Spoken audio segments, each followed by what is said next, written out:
అండి బాగున్నారా? మరి నేనైతే బాగున్నాను. అందరికీ హ్యాపీ కార్తీక పూర్ణిమ. మరి ఈరోజు ప్రత్యేకత మీ అందరికీ తెలుసు. ప్రతి ఇంటి ఆడపడుచు గాని, ముత్తైదువలు కానీ అందరూ కూడా మరి హారతులతోటి మరి యొక్క ప్రధానమైనటువంటి దీపోత్సవాన్ని గాని, మరి దీపాలను వెలిగించటంలో కానీ, మీ యొక్క మనోభావాలు మరి ఆ దీపం ఎదుట చెప్పుకోవటం కానీ, మరి యొక్క కార్తీక పూర్ణిమకున్నటువంటి ప్రాధాన్యత మనందరికి తెలుసండి. మరి ఇటువంటి పండగలను మరి మనము అన్నీ మన దేశంలో ఉన్న పండగలు చాలా ఎక్కువండి. కాబట్టి మనం చేసుకుంటూ ప్రతి పండక్కి, ఇంకొక పండక్కి కొంచెం గ్యాప్ ఇచ్చి మరి అలా పండుగలు వస్తూ ఉంటే మన కష్టాలన్నీ మర్చిపోయి పండగ ద్వారా మనం కొంచెము అందరితో కలిసి మరి పసుపు కుంకుమాలు ఇచ్చుకోవడము.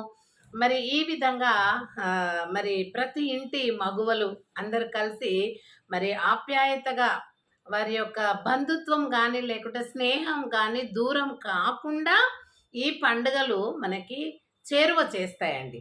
కాబట్టి ఇప్పుడు ఈ యొక్క పూర్ణిమ రోజు అందరూ కూడా చక్కగా కాళ్ళకు పసుపు పా మరేంటి మరి గంధము చక్కగా ముత్తైదువలు అలంకరించుకొని వాళ్ళ ఫ్రెండ్స్ దగ్గరికి వెళ్తూ ఉంటారు. ఇంకా మాలాంటి పెద్దవాళ్ళైతే వాళ్ళ ఇళ్ళల్లోకి వెళ్ళి కొద్దిసేపు మరి ఈ విషయాలు సంతోషంగా పంచుకొని రావటం జరుగుతుంది.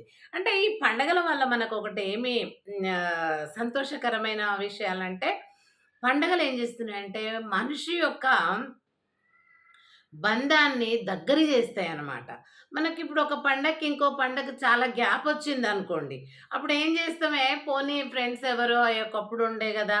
అనేది నిరుత్సాహం ఏర్పడతది. ఆ ఉత్సాహం అనేది ఉండదండి. మధ్యలో అంటే 2 ఫెస్టివల్స్‌కి బిట్వీన్ ది గ్యాప్ అనమాట. అది కాకుండా మరి నెలకో, 2 నెలలకో ఒక్కొక్కసారి అది ఇది అనేసి మనకి బుద్ధ పూర్ణిమ అని ఇలా రకరకాలుగా మనము ఈ దీపావళి, దసరా ఇవన్నీ జరుపుకుంటూ వచ్చాం. దీపావళి అంటే కూడా మరి ఇదేమో ఏ కార్తీక పూర్ణమి. ఆ! మరి ఇది కూడా అంతా మరి దీపావళి నుంచి కార్తీక పూర్ణమి దాకా ఏం చేస్తారు? అన్నీ చక్కగా ప్రమిదలు పెట్టి ఇప్పుడైతే మరి ఫ్యాషన్ అయిపోయిందండి. లైట్స్‌తోని అలంకరించుకుంటున్నారు. అన్నీ రెడీమేడే గదండీ! వెనకటైతేనేమో ప్రమిదలల్లా నూనె పోసి ఒత్తులు పెట్టి వెలిగించేది. అవి అట్లాగే గోడల పైన గానీ, ఆ యొక్క ఇంటి 2 వైపులా గానీ ఎక్కడెక్కడైతే మనం దీపావళి పండుగ రోజు అలంకరించుకున్నామో ఆయా ప్లేసుల్లో అవి అలాగే ప్రమిదలుండి, మరి రోజు సాయంత్రం చీకటి పడే సమయానికి ఆ ప్రమిదలల్లా మళ్ళా నూనె పోస్తూ ఆ ఒత్తులు వెలిగించే పద్ధతి మరి మనకు ఆనాది నుండి వస్తుందండి. మరి ఈ యొక్క దీపాలను వెలిగించినప్పుడు చీకటి ఏం చేస్తుంది? పారిపోతుందండి. వెలుగు రాగానే చీకటి పారిపోతుంది. అంటే దీని అర్థమేంది? మన జీవితాల్లో గూడా ఇదివరకు ఉన్నటువంటి బాధలు, కష్టాలు, నష్టాలు, శ్రమలు, ఇబ్బందులు, ఇక్కట్లు ఎన్నో మనకు ఒడిదుడుకులతో ఉన్నటువంటి అవన్నీ కలిపి మనం చీకటి కిందనే ట్రీట్ చేస్తాం. అయితే మన జీవితంలో ఒక సంతోషం అనేటటువంటి వెలుగు మరి ఆ సంతోషం అనేటటువంటి వెలుగు రాగానే ఆ బాధలనే చీకటి పారిపోతుందండి. కాబట్టి పండగలు మనకు సంతోషాన్నే ఇస్తాయి కానీ నష్టాన్ని చెయ్యవండి. కాబట్టి ప్రతి మనిషి యొక్క స్నేహాన్ని పెంచుతుంది, బంధుత్వాన్ని దగ్గర చేస్తుంది. ఇంకా మరి మరి ఈ యొక్క దీపావళి నుంచి ఈ మొత్తం ఈ కార్తీక మాసం అంతా పూజలతోటి చక్కగా పసుపు గంధాలతోటి, పసుపు కుంకుమలతోటి అందరిని పిలుచుకోవడము, వాళ్ళిళ్ళలో అందరూ వెళ్ళడం ఇలాంటిది ఎంత చక్కగా ఉంటది కదండీ! ఇలాంటిది జరుగుతుంది. మెయిన్ ఇక్కడ మనం ఏం చూడాలంటే, ఒక దీపం వెలిగినప్పుడు మనం దీపాలు ఎప్పుడు వెలిగిస్తామండి? రాత్రి పూటనే గదా! రాత్రి అంటే ఏంటి? చీకటి. చీకటిని ఎన్నో రకాలుగా పోలుస్తున్నాం. కష్ట నష్టాలు, బాధలు, ఇబ్బందులు, ఇక్కట్లు. అదొక చీకటి. అయితే ఆ కష్ట నష్టాలు, ఇబ్బంది, ఇక్కట్లకు ఏమొస్తే పోతుంది? వెలుగు. వెలుగంటే ఏంటి? సంతోషం. సంతోషము, శాంతి, సమాధానము ఇట్లా హ్యాపీ అనమాట. ఈ సంతోషం అనే రాగానే ఈ బాధలనే చీకటి పారిపోతుంది. కనుక వెలుగుకున్నటువంటి శక్తి అదనమాట. చీకటిని పారదోలే పవర్ లైట్‌కుంటుంది. వెలుగుకుంటుంది.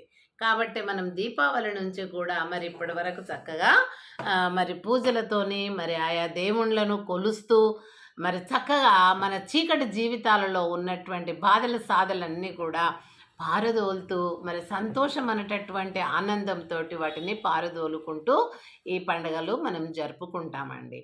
సరే మరి చక్కగా పండగలన్నీ చెయ్యటమే కాకుండా మరి ఇంకా ఏంటి మన ఇల్లు చుట్టూ వెలుగుతో నింపాలి. అంటే మన ఇంటి చుట్టూ పరిసర ప్రాంతాలు కూడా వెలుగయ్యి ఉండాల. వెలుగుతోనుంటేనే మన ఇంటి చుట్టూ ఆ చీకటనేటటువంటి శ్రమలు, కష్టాలు, బాధలు, ఇబ్బందులు, ఇక్కట్లు మన ఇంటిని టచ్ చేయవు. ఇంటి చుట్టూ దీపాలు వెలుగుతాయి. అందుకని ఆ రోజుల్లో మరి ఇంటి చుట్టూ దీపాల యొక్క ప్రమిదలలో నూనె పోసి ఆ విధంగా అలంకరించుకున్నారు. అంటే ఇంటి చుట్టూ కూడా ఒక కంచె వేసినట్టుగా మరి దీపాల ప్రమిదలు పెట్టి వెలిగించుకునేది. అప్పుడు సంతోషంగా ఆనందాలతోటి ఈ యొక్క దీపాలను చూస్తూ వారికున్నటువంటి కష్టాలు, నష్టాలనేటివి ఆ చీకటిని పారిపోగానే సంతోషం వచ్చేసి తల్లి, పిల్లలు, ఆ కుటుంబ సభ్యులందరూ ఇరుగు పొరుగు ఆనందంగా జరుపుకుంటారండి. కాబట్టి ఈ విధంగా ఈ యొక్క కార్తీక పూర్ణిమను మనము కష్టాలనేటటువంటి చీకటిని తొలగించి సంతోషం అనేటటువంటి ఆనందాన్ని నింపుకోవడానికి ఇస్తుందన్న ఉద్దేశము నాకు తెలిసింది మీతో పంచుకున్నాను. సమాజం నాడు నేడు ముచ్చట్లలో ఆ రోజు అలా ఉండింది. ఈరోజేమో లైట్స్ వేసుకుంటున్నారు. కాబట్టి మరి ఈరోజు రెడీమేడ్ దినాలు వచ్చినాయి మనకు. ఆ రోజుల్లోనే స్వచ్ఛందంగా నూనె పూసి ఒత్తులు పేనుకొని చేసేవాళ్ళు. మరి ఆ అందమే వేరండి.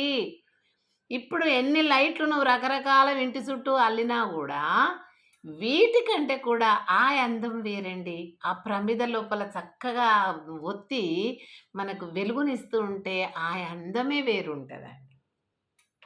కాబట్టి అప్పటికి ఇప్పటికి డిఫరెంట్ అనేది మనము చెప్పుకున్నాము. మరి మీరు కూడా అందరూ సంతోషంగా ఉన్నారని భావిస్తున్నాను. మరి ఇలాంటి మన పండుగలు ద్వారా మనమందరం కూడా సంతోషంగా ఉండాలని మరి ఆశిస్తూ నా ఛానల్ జీపీఎల్ జీసీని మీరు లైక్ చేయండి, షేర్ చేయండి, కామెంట్స్ చేయండి అండ్ సబ్స్క్రైబ్ చేయండి. మీ అమూల్యమైనటువంటి సలహాలు నాకు ఇవ్వాలని మరి ఛానల్ను మీ ద్వారా నేను మరి ముందుకు అభివృద్ధి పరచాలన్న ఉద్దేశం అండి. అందరికీ నమస్కారాలు. Thank you.